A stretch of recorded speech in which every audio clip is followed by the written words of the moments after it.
Hello everyone, welcome और welcome back to my channel. आज हम देखेंगे कुछ टॉप न्यूट्रिएंट्स। अगर आपको हाइपोथायरॉयडिज्म है, हाइपरथायरॉयडिज्म नहीं, हाइपोथायरॉयडिज्म आपको अगर है तो ये जो न्यूट्रिएंट्स है ये टॉप लिस्ट वाले हैं। और अगर आपका थायराइड कंटिन्यूअसली फ्लक्चुएट होता रहता है, हाइपोथायरॉयडिज्म है आपको, ठीक है, आपकी मेडिसिन कंटिन्यू चेंज होती रहती है या फिर आपको कंटिन्यू जो है इसके जो साइड इफ़ेक्ट्स है वो होते रहते हैं, तो ये अगर आप फॉलो करते हो रेजिमेंट या फिर अगर ये इंक्लूड करते हो ये न्यूट्रिएंट्स को अपनी डाइट में, तो आपको बेनिफिट इसके ज़रूर मिलेंगे।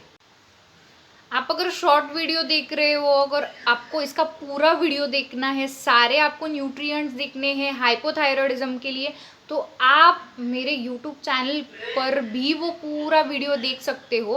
बिकॉज यहाँ पे जो है रील्स में या फिर शॉर्ट्स में जो है एक एक इंग्रेडिएंट ही आएगा। बाकी के अगर आपको देखने हैं पूरा वीडियो, अगर आपको देखना है तो आपको साई कृष्णाज होम्योपैथिक क्लिनिक इस यूट्यूब चैनल पे जाना पड़ेगा, ठीक है। Sai Krishna's homeopathic clinic by doctor महिमा गुड़गिले, ठीक है। हमारा जो पहला जो टॉप कॉम्बिनेशन है, टॉप जो दो इंग्रेडिएंट्स है वो है मिनरल्स, सेलेनियम और जिंक, ठीक है। तो अभी ये जो दो चीज़ें हैं ये क्यों इम्पोर्टेंट है, नॉर्मली भी इम्यूनिटी के लिए तो ये इम्पोर्टेंट है ही, साथ में जो है जो फ्लक्चुएट होता रहता है, जो थायराइड्स की लेवल जो है आपकी जो फ्लक्चुएट होती रहती है, तो उसको बैलेंस करने में, स्टेबलाइज करने में ये दोनों मिनरल्स आपको हेल्प करेंगे, सेलेनियम और जिंक। तो जितने भी आप कुछ सप्लीमेंट्स अगर लेते हो तो उसमें अगर सेलेनियम एंड जिंक अगर इंक्लूडेड है और आपको अगर हाइपोथायरॉयडिज्म है तो आपको वो लेना चाहिए। और अगर आप जो भी सप्लीमेंट ले रहे हो उसमें सेलेनियम जिंक नहीं है, आपको हाइपोथायरॉयडिज्म है, तो वो इंक्लूड करना स्टार्ट कर दीजिए, ठीक है। आप डाइट में जो है, जो फूड है, जो फूड स्टफ्स है जिसमें सेलेनियम और जिंक रिच है वो भी आप ले सकते हो, या फिर अगर आपको सप्लीमेंट्री अगर लेना है, एज सप्लीमेंट लेना है टैबलेट फॉर्म में, तो वो भी आप ले सकते हैं। ये दोनों क्या काम करते हैं, सेलेनियम और zinc, creation and conversion of thyroid hormone, ठीक है। अभी हाइपोथायरॉयडिज्म जो है, थायराइड जो है जब इम्बैलेंस होता है उसका प्रोडक्शन तभी होता है, राइट। तो अगर आप ये दोनों लेते हो तो उनका कन्वर्जन प्लस जो प्रोडक्शन है वो प्रॉपरली होगा, ठीक है।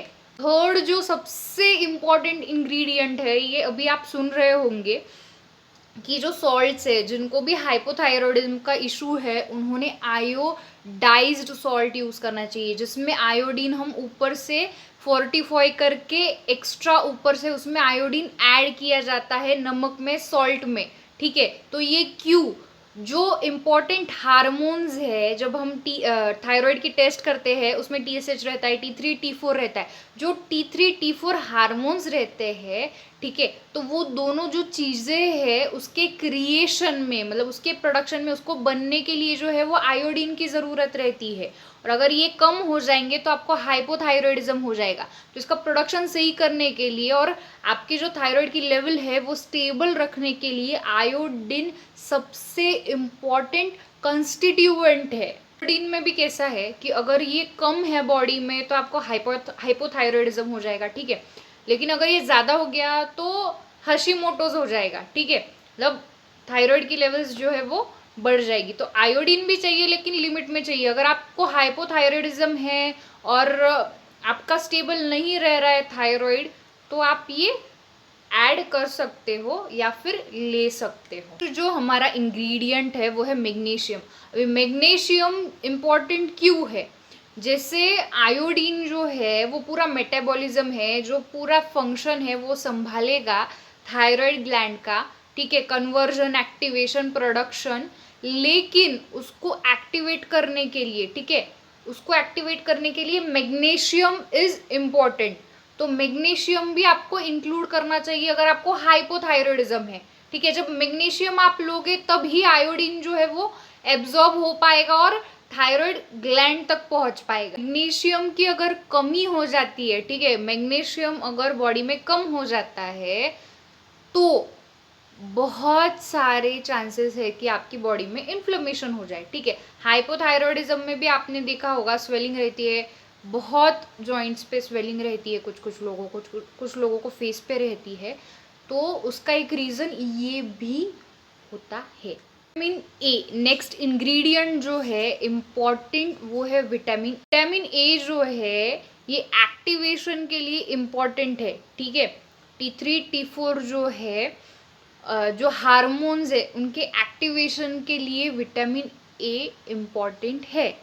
प्रोबायोटिक्स जो हम बोलते हैं वो ऊपर से लेने चाहिए। अभी प्रोबायोटिक्स क्या करेंगे, आपकी जो गट फ्लोरा है, जो आपकी फ्लोरा जो है उसको एकदम अच्छा रखेंगे।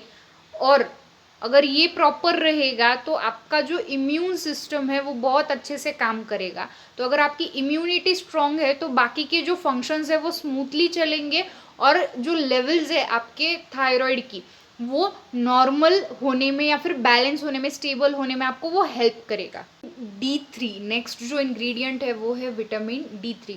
अभी विटामिन D3 क्यों इम्पॉर्टेंट है, वो भी हाइपोथायरॉयड के पेशेंट्स के लिए। अभी जो कैल्शियम है, ठीक है, वो कैल्शियम अगर आपको स्ट्रॉन्ग रखना है आपकी बॉडी में, इवन अगर आपको थायराइड है, ऑटो इम्यून डिजीज है कोई भी, अगर आपको कैल्शियम लेवल्स अगर अच्छी रखनी है, जो कम होती रहती है, वो अगर आपको प्रॉपर स्टेबल रखनी है तो उसके लिए आपको विटामिन D3 मस्ट है। नेक्स्ट इंग्रेडिएंट जो है वो है ओमेगा 3। अभी ये ओमेगा 3 क्यों इम्पॉर्टेंट है, ठीक है, जैसे अभी थायराइड जो डिजीज़ है उसमें आपके बॉडी पे बहुत सारे जो ऑर्गन्स है, इंपॉर्टेंट विसेराज है, इंपॉर्टेंट ऑर्गन्स पे जो है वो साइड इफेक्ट देता है आपको, ठीक है। तो इम्बैलेंस की वजह से, तो अगर आपको हार्ट हेल्थ अगर आपको प्रॉपर रखनी है थायराइड होते हुए भी, तो आपको ओमेगा 3 जो है ये एज अ सप्लीमेंट लेना चाहिए, ठीक है। लास्ट एंड सरप्राइजिंग जो एलिमेंट है इसमें, ठीक है, सरप्राइजिंग क्यों है, जब अभी मैं वो बोलूँगी तो आपको समझ में आ ही जाएगा। लास्ट इंग्रेडिएंट है वो है क्रूकमिन। अभी ये क्रूकमिन क्या है, जो हल्दी आती है हमारी, हल्दी पाउडर, जो हम सालों से, कितने कितने टाइम से, हम एंशियंट पीरियड से जो है हमारे एंसेस्टर्स खाने में ये यूज़ करते थे, अभी भी यूज़ करते हैं हम लोग। हल्दी जो यूज़ करते हैं सब्जियों में या फिर जो भी खाना बनाते हैं उसमें, तो इसमें नेचुरली जो है वो इन्फ्लेमेशन कम करने की प्रॉपर्टीज़ है। अभी जो थायराइड की डिजीज़ है उसमें इन्फ्लेमेशन होता है, और वो जो इन्फ्लेमेटरी डैमेज होता है, वो इन्फ्लेमेशन की वजह से जो सूजन आती है उसकी वजह से जो डैमेज होता है बॉडी में, उसको कम करने के लिए या फिर उससे बचने के लिए आपको जितना हो सके उतना ये लेना चाहिए, ठीक है। तो see you all in the next video. अगर आपको वीडियो इन्फॉर्मेटिव लगा हो तो शेयर कर देना।